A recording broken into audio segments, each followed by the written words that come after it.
Well, hello everybody. It's been a while since I've made a video, but I just wanted to show you this. It's October now, the end of October. Well, no, not the end, probably like close to mid-October. It's starting to get cold, so as you can see, I don't know if you can see this, but I got a maypop right there, and its vine is looking pretty terrible, but it produced a couple fruit this year, and that fruit, they said it wasn't supposed to be tasty. They were like, yeah, these fruit, you know, they're edible, but they're not good. But this was actually, the one I picked was really good. It had this beautiful, subtle, like, sweetness on a scale of 1 to 10, probably like a 3, and then a nice, like, citrus finish. It was delicious. But anyways, I've got to think what I'm going to do with these.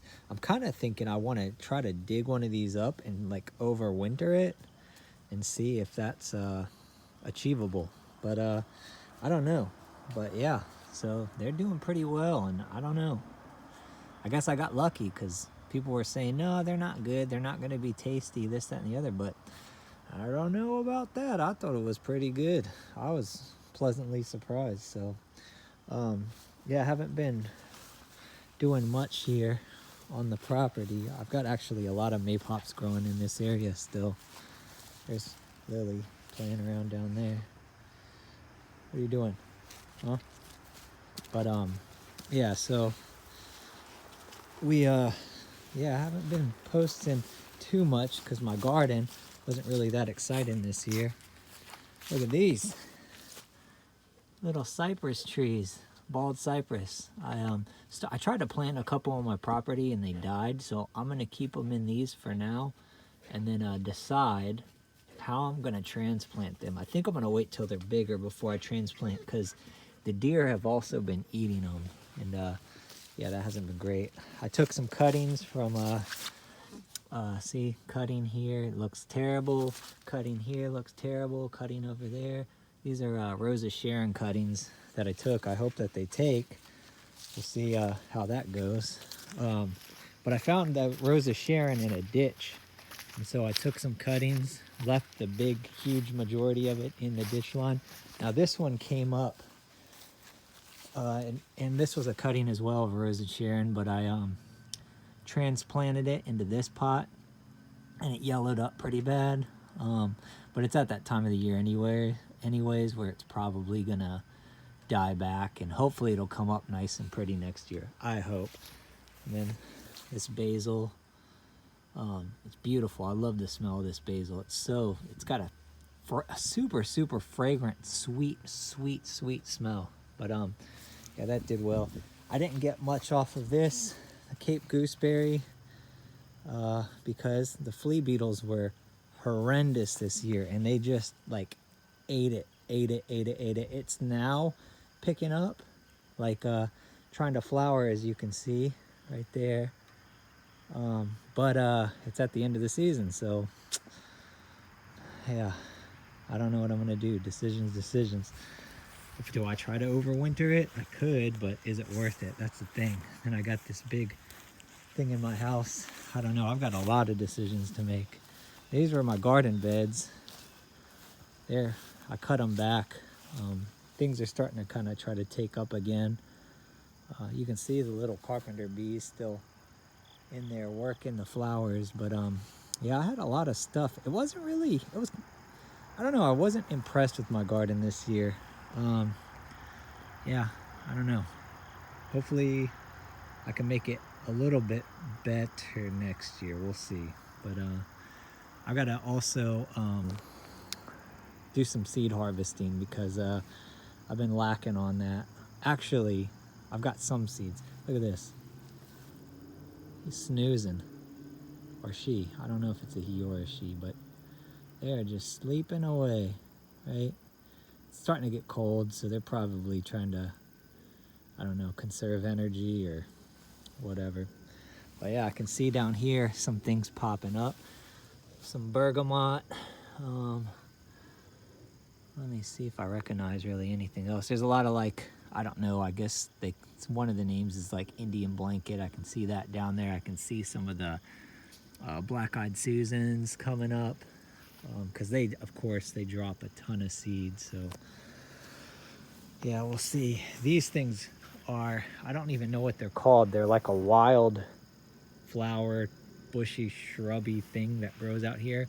But the one pro to this, whatever this plant is that the Japanese beetles love it.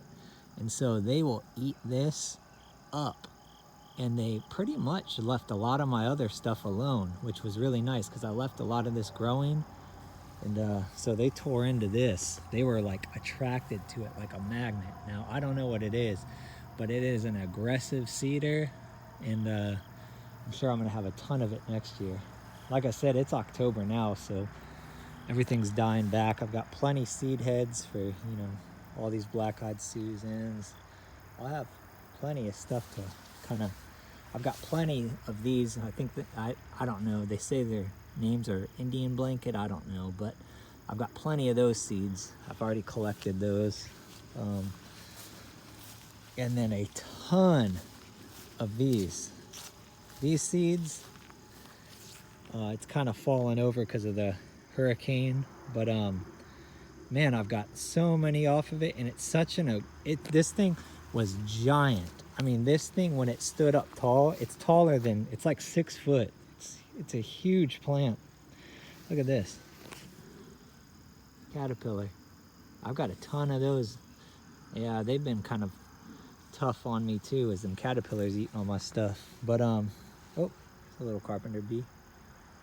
See, they're still working the flowers. I've got plenty of seeds still. I've got cups of these seeds. Like, I mean, I've got probably like 1,000 of them or something. So, and one of these plants here, 1, 2, I mean, these plants produce a ton of flowers and a ton of seeds, so I don't need much. And this, I think I'm gonna grow a lot of these next year because they do really well in my area. They're great. They're super aggressive bloomers.